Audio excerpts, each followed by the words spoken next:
When I first started thinking about this video, I realized that asthma is going to be hard to talk about because so many people have it. Everybody knows at least a little bit about it. So it might be hard to get really to the bottom of what really is asthma. So to do this, let's go all the way back from the beginning. Let's just start by talking about the lungs and what they look like and what they do. So we have here your big trachea, and they branch off into your left and right bronchi. Those are the two main stems of the lungs. And from there, they keep branching off like branches on a tree, and they get smaller and smaller. There are countless levels. I'm going to just try to draw a few levels here for us. So they keep branching off like this. La da da. You get the idea.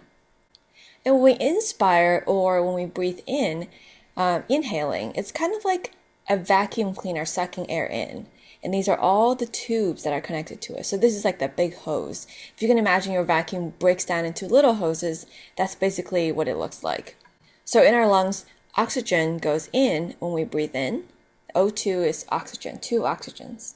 And then on the reverse side, when we breathe out carbon dioxide, which is the symbol is CO2, 1 carbon and 2 oxygens. Now, asthma is classified as an obstructive disease where air is blocked on the way out, breathing out CO2. But we'll get to that later, exactly where that happens. For now, if we're just looking at the set of tubes, otherwise known as our airway, and anywhere we go, if we take a cut like this across any of the tubes and we look at it up the tube, or we look at what is called a cross-section of it, then it's going to look something like this. So we have a round shape for the outside of the tube, and then we have an opening. In the middle here, we call it the lumen. The lumen is just the inside of any tube. This is where air actually goes through. And here in the walls of the airway, we have connective tissue, we have glands with all kinds of things. But I want to talk about this smooth muscle layer here that's around in the wall of the airway. So since it's a muscle, then it can have force and change the shape of things around it. So in asthma, what we care about is that the smooth muscles can actually constrict this airway. So to see what that looks like, let me draw this again here.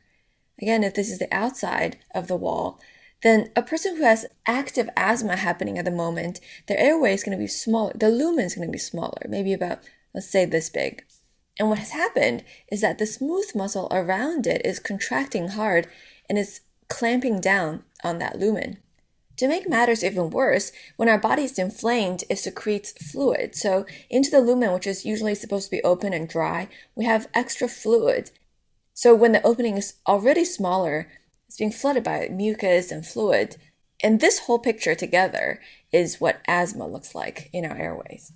Now, I just showed you one tube here because we cut it once here. But imagine this process is happening in all these vacuum tubes, all these little levels.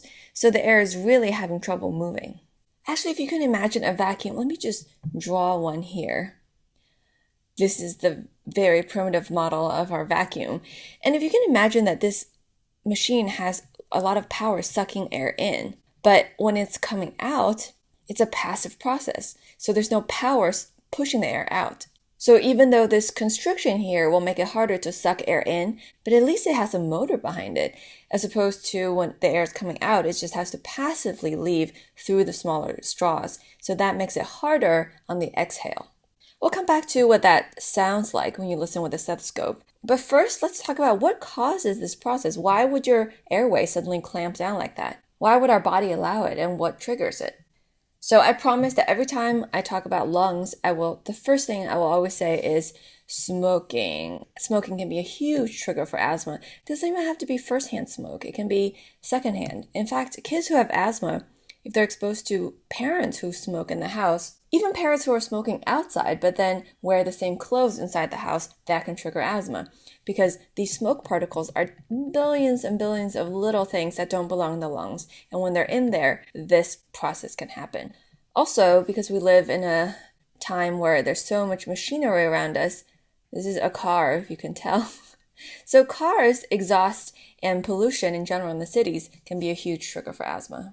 Also, people whose jobs expose them to things like asbestos or other things they can inhale can be a trigger.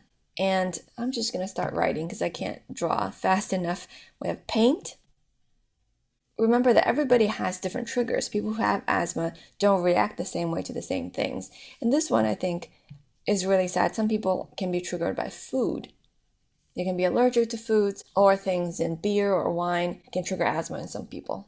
Now, another trigger can be as common as stress. Our body reacts to stress in a variety of ways and can increase inflammation, which asthma is basically an inflammatory process. So this one I think is interesting. A common drug that most of us have probably taken can be a trigger in up to 30% of adults who take this drug, and that is aspirin. Helps with your headaches, but sometimes causes your asthma to flare up. And lastly, babies, who are completely different creatures from adults, they can have GI reflux, or what we call heartburn, where the things in their stomach go back up the esophagus. Since they're so small, their system is so close together, it can go up the esophagus and into the trachea. So they can be triggered by GI reflux. As you can see, this reaches almost every aspect of life. This is probably why so many people have asthma, and it's so different in everyone. So going back to our kind of clinical medical way of thinking of asthma, if you are going to listen to a person breathe through your stethoscope, and this person has asthma, what might that sound like? Let me draw the stethoscope. Ooh, we're going to listen to these lungs.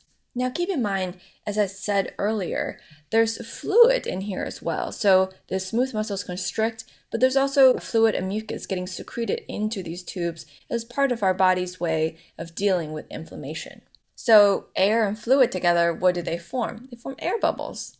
So as these air bubbles pop and reform, and we're trying to breathe through them, that's why when you listen, we hear a high-pitched noise that's referred to as wheezing. And wheezing is very characteristic of obstructive diseases like asthma. Wheezing basically sounds like a tiny little whistle. So when they inhale and then exhale, on the exhale, you hear high-pitched noise all over the lung fields. Now I'm going to draw an imaginary line that divides our lung here. So the trachea, this is called the upper airway. And down here are the smaller airways. And wheezing in asthma is a small airway disease.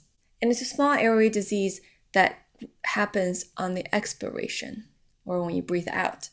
Now, if there's noise on the inspiration, that's usually caused by a foreign body or some other kind of process that makes the upper airway constrict. That doesn't really happen with asthma unless it's super severe and this person is just dying for breath. So usually asthma, you can get an air in, and it's on the expiration that we have a problem and you hear the wheezing. Because again, the vacuum is sucking in air in the inspiration, so it's going okay. But when you breathe out passively, the restriction really causes a problem. So remember, asthma, wheezing, small airway disease. Now this next part, I don't have asthma, so I always feel like I'm not such a good judge on what it really feels like to have asthma. But we can imagine that if this person has trouble getting breathing out is just as important as breathing in. If you can't do either, it's a very scary process. And this person coming in will be complaining of shortness of breath. So shortness of breath. SOB is a very commonly used way to describe the symptom of can't catch your breath, panting, shortness of breath. Now, depending on how severe their attack is at the moment, a lot of people have rescue inhalers. When they're panicking and can't breathe, this rescue inhaler can deliver some emergency drugs to open up that airway. And it's such an important intervention for people who have asthma to not only breathe, but to feel like they can breathe, to help with the panic and just the discomfort of not being able to get a breath in and out.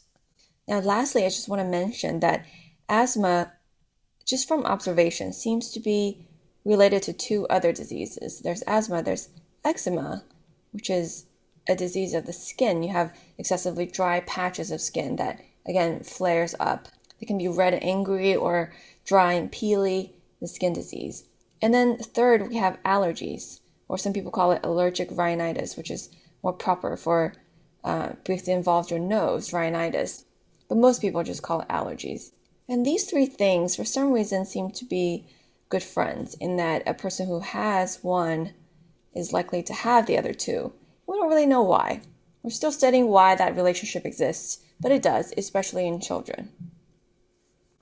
So this, in a nutshell, from 1,000 miles above, is what asthma looks like and what it is. So just a few key words to remember. We have airway constriction in the small airway that causes shortness of breath and sounds like wheezing on a stethoscope.